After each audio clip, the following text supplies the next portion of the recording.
नमस्कार दोस्तों, स्वागत है हमारे YouTube चैनल में। और आज इस वीडियो में मैं आप लोगों को बताने वाला हूँ उत्तल दर्पण एवं अवतल दर्पण के 3 उपयोग, है ना। दोनों का मैं 3 उपयोग बताऊंगा जो कि बहुत ही इम्पोर्टेंट है और इससे बाहर आपका प्रश्न नहीं जाएगा। और आपने समझ लिया तो आप तो उद्यम मचा देंगे। तो चलते हैं यहाँ पे समझते हैं अच्छी तरीके से कि क्या क्या इसका होता है उपयोग और क्या क्या सारे नियम होते हैं। ये क्वेश्चंस बहुत इंपॉर्टेंट है और ये बोर्ड परीक्षा में बहुत बार पूछे गए हैं, तो इस क्वेश्चन को देखना बिल्कुल ना भूलें। तो चलते हैं इसको समझते हैं। क्वेश्चन क्या कर रहा है, उत्तल दर्पण अवतल दर्पण के 3 उपयोगों को लिखें। तो यहाँ पे पहला हम लोग उत्तल दर्पण का पहले उपयोग को समझेंगे, ठीक है। तो पहला क्या कहता है, उत्तल दर्पण का उपयोग वाहनों के पक्ष दृश्य क्या होता है भाई, ये पक्ष दृश्य होता है जो कि पीछे देखते हैं ना, पीछे देखने वाला दर्पण को बोलते हैं पक्ष दृश्य। हिंदी में इसको हो गया पक्ष दृश्य कहते हैं, लेकिन इंग्लिश में इसको क्या बोलते हैं, इंग्लिश में इसको बोलते हैं साइड मिरर। क्या बोलते हैं, साइड मिरर, है ना। तो आई होप आपको समझ में आया होगा कि साइड मिरर के लिए उपयोग जो होने वाला दर्पण है वो कौन सा दर्पण है, वो है उत्तल दर्पण। तो पक्ष दृश्य यानी कि साइड मिरर के दर्पण के रूप में किया जाता है पहला उपयोग कौन सा, उत्तल दर्पण का।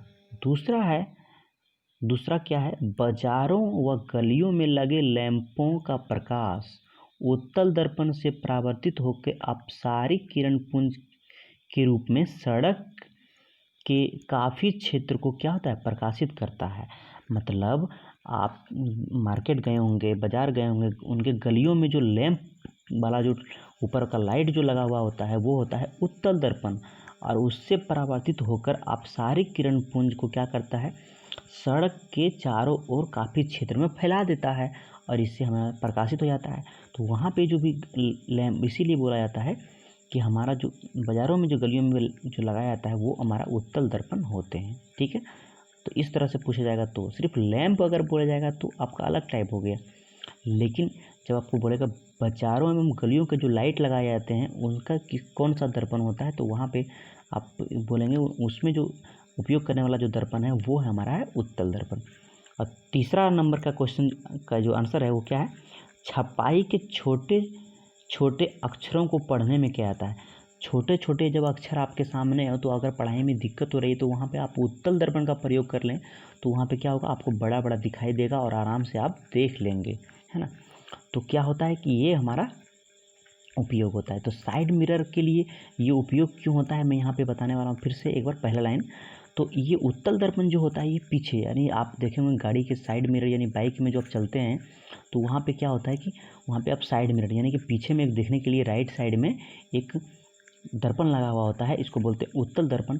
ये क्या होता है, बहुत छोटा होता है और ये पूरा प्रतिबिंब देखने के लिए हमें लगाते हैं। तो यहाँ पे उत्तल दर्पण जो है वो हमको छोटा प्रतिबिंब दिखता है लेकिन पूरा दिखता है। पीछे वाला गाड़ी कितना बड़ा होता है, आप मोटरसाइकिल पर जा रहे हो तो आपके पीछे में जो पीछे में जो बड़ी गाड़ी आ रही है, बाइक आ रही है, कुछ भी आ रही है, तो वो सारे आपको मतलब बहुत छोटा दिखता है। भले ही दर्पण में पूरा दिख जाता है लेकिन पूरा दिख जाता है। क्यों दिखता है, क्योंकि बड़ा गाड़ी को भी छोटा करके दिखा देता है, इसलिए ये हमारा उत्तल दर्पण का प्रयोग किया जाता है ना। ये यहाँ पे हमें क्या छोटा प्रतिबिंब बनाता है। बिल्कुल, आई होप आपको समझ में आया होगा। अब चलते हैं अवतल दर्पण पे।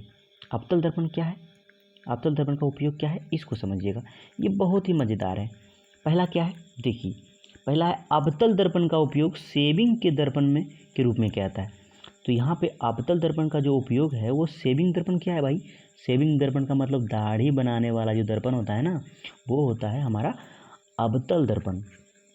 दूसरा है इसका उपयोग टॉर्च, वाहन के हेडलाइट, अरे टॉर्च समझते हैं ना, जो टॉर्चवा जलाते हैं ना वही वाला, और वाहनों के हेडलाइट का मतलब वाहन में जो हेडलाइट लगा होता है, जो मोटरसाइकिल चलाते हैं या तो कार मारुति जो भी बोलेरो वगैरह जो भी होता है उसमें हेडलाइट होता है ना, जो जिससे हम सड़क पर दिखते हैं, रोड पे, है ना, रोड पर दिखते हैं चीज़ों को कि हम किधर जा रहे हैं, तो वो हमारा होता है हेडलाइट।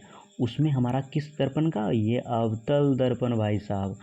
और ये दूरबीन कौन सा आता है, जो कि आपको दूर का चीज़ देखना हो ना तो दूरबीन का प्रयोग करते हैं, जो आँखों में लगा के देखते हैं, ये हमारा दूरबीन में कौन सा दर्पण, अवतल दर्पण। यहाँ पे खोज उपकरणों के लिए में प्रकाश परावर्तन के लिए क्या आता है, ये अवतल दर्पण का प्रयोग किया जाता है। खोज उपकरणों का मतलब कोई चीज़ खोजना वोजना है, यानी कि सर्च लाइट जिसको बोलते हैं सर्च लाइट, है ना। सर्च लाइट का मतलब पुलिस वगैरह जो लेकर आता है ना, उसको तुम सर्च लाइट लेकर आता है, पूरा घर को छान मार देता है ना। और यहाँ पे है तीसरा नंबर का है ENT। ENT का मतलब ear nose teeth. Ear nose का मतलब आपका कान नाक और गले, है ना, ये सब होता है ना। टीथ यानी दांत, ये सारे निरीक्षण के लिए मतलब चेक करने के लिए इसका प्रयोग किया जाता है अवतल दर्पण का, इसलिए इसको डॉक्टर का भी दर्पण कहते हैं, है ना।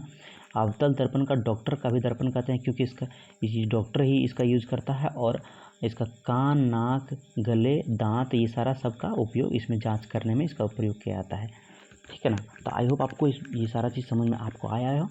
अगर आपको समझ में आया है तो वीडियो को लाइक करिएगा और चैनल को सब्सक्राइब करिएगा। कोई दिक्कत हो, कोई आपको कुछ पढ़ना हो, कुछ समझ में नहीं आ रहा हो तो कमेंट जरूर करिए, बिल्कुल सहायता की जाएगी। धन्यवाद, आपका दिन शुभ हो।